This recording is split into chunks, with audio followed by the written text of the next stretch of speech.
What they did last night, that demolition, I can't even be mad, Skip. I want to be upset. I'll just give you this. I like your bow tie. Oh, that's all I got. That might be the only positive compliment we hear all day. Skip, what an entrance. You deserve it. Yeah, you deserve it. He deserves it. About the Super Bowl yesterday, so let's dive in. Despite being an underdog, Tom Brady, as Skip said, he won his 7th Super Bowl in his first season with the Buccaneers. Tampa controlled most of the game and never gave up the lead after going up 7-3. Brady finished with 3 touchdowns and just over 200 passing yards in the win. Patrick Mahomes couldn't get the Chiefs offense moving and threw 2 picks without finding the end zone once. So Shannon, what is the biggest reason the Bucs won this game?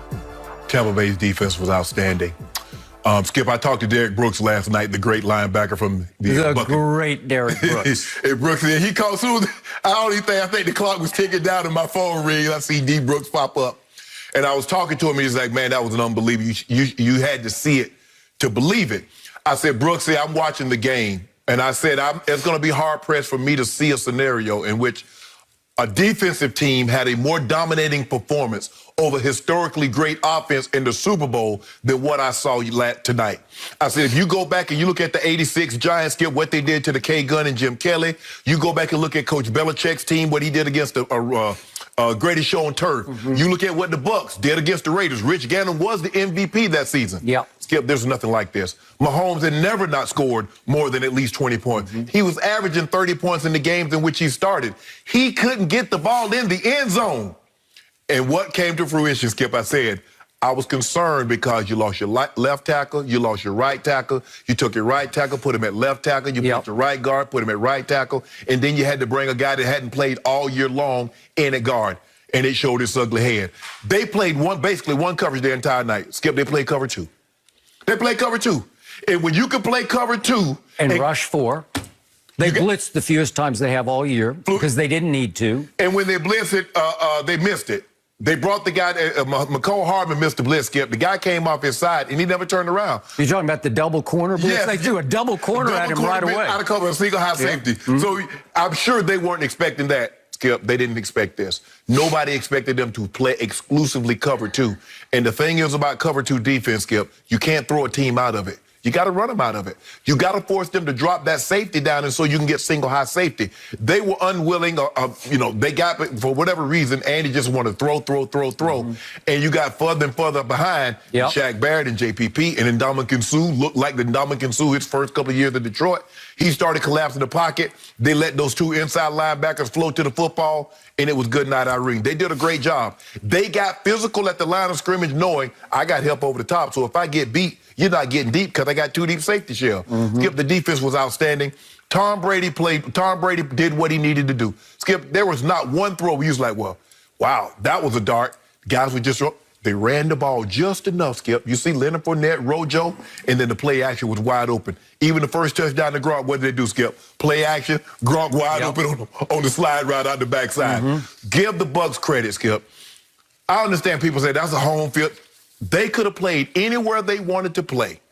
If Tampa plays like they played last night defensively, they beaten Kansas City in Arrowhead, they beaten them on the moon, they beaten them in Africa, they beaten them in Russia.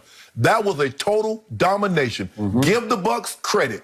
Give Bruce Arians, give Byron Leftwich, and Todd Bowles. If Coach Belichick got his game plan sent to the Hall of Fame in 1990 for what he did to the K-Gun and Jim Kelly, every piece of clothing that he had on last night need to be in the Hall of Fame. Because, Skip, that was as great a performance you'll see against a historically great offense in NFL history. I agree with every point you just made about Todd Bowles. Now, back to the question. I'm going to try to calm down and answer this as objectively as possible. The single biggest reason the Buccaneers won the Super Bowl, and I can't believe those words just came out of my mouth, was that, number one, Bill Belichick pushed Tom Brady out the back door in New England. That was. Oh, you going all the way? You going all the way back? I'm going the biggest picture. You don't doubt the GOAT like that. You don't shame him publicly with stories from inside the Patriots that the whole coaching staff was down on him and thought it was time for him to go home and call it a career. Right. And then number two, out of nowhere, only 10 months and 14 days ago. Think about that. It was only 10 months and 14 days ago. Tom Brady shocked not just the NFL world, he shocked the sports world. He chose Tampa Bay, the Succaneers, who had the worst winning percentage for a franchise in all of sports. Tampa Bay, who hadn't made the playoffs in 13 years and hadn't won a playoff game in almost 20 years? Seriously? Yeah, he did that. But what did I tell you that first day?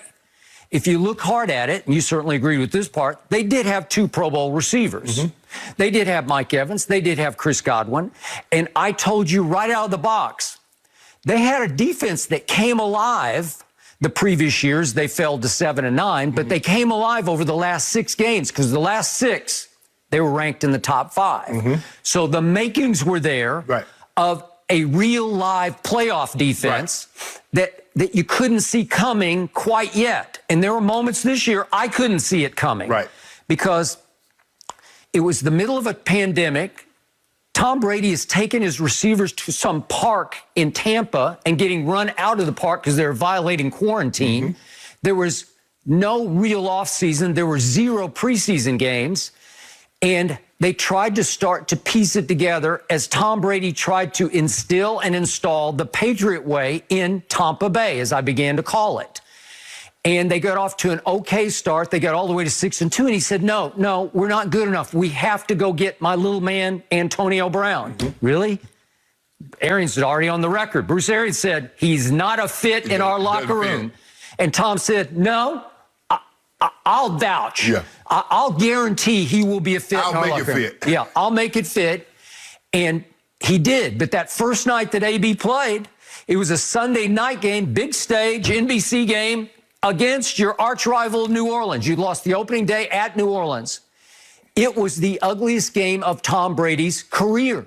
He played the worst of his career. The defense played by far its worst game of the whole year that night because Drew Brees should have scored on his first 6 possessions against that defense that did not allow Patrick Mahomes into the end zone one time in the Super Bowl. It's impossible. And yet, they lost to the Rams. And then here came Kansas City, and they ended up losing to Kansas City. But I told you the turning point of the whole season was, if we could see it real quick, Tyreek torched them in the first quarter for 203 receiving yards. How many did he have in the first quarter last night? How about 0? I was going to say, did he have any? And here he is. He, on the 17-0 TD, he backflipped into the end zone. He would pay for that. Andy Reid said after the game he didn't like it, but he backflipped. And from that point on, Tampa won that game 24-10. Now, they lost the final score 27-24 because the defense couldn't get Brady the ball back one last time with 4 minutes and 10 seconds left. But that ignited into their bye week a team that started to take off. As I said, Brady started to bring that team to a boil. And what did they add in over the bye week? A little motion and a little of what Tom Brady feasted on in New England, a little play action. Because they were featuring more of the run. They got Leonard Fournette more involved in the game. And all of a sudden, last night, he was 10 of 13 for 139 yards on play action. He was lethal. All of his touchdowns came on play action. Because what could they do, Skip? All of a sudden, they could run the ball, and you got to drop Honey Badger down. You got to drop one of those safeties down. And now you got Mike Evans running across the route, Skip. He's wide open. You get guy. And think about it, Skip. That's not Bruce Arians' offense. Bruce Arians is not a crossing route. He's a guy that's throwing the ball over the top of your head. And what they run? Shallow cross, deep cross. Now they turned that into Tom Brady's offense with a pitch of Bruce Arians' offense. So as Fournette said after the game last night, Tom started group texting us late at night. We are going to win this game. We are going to win this game.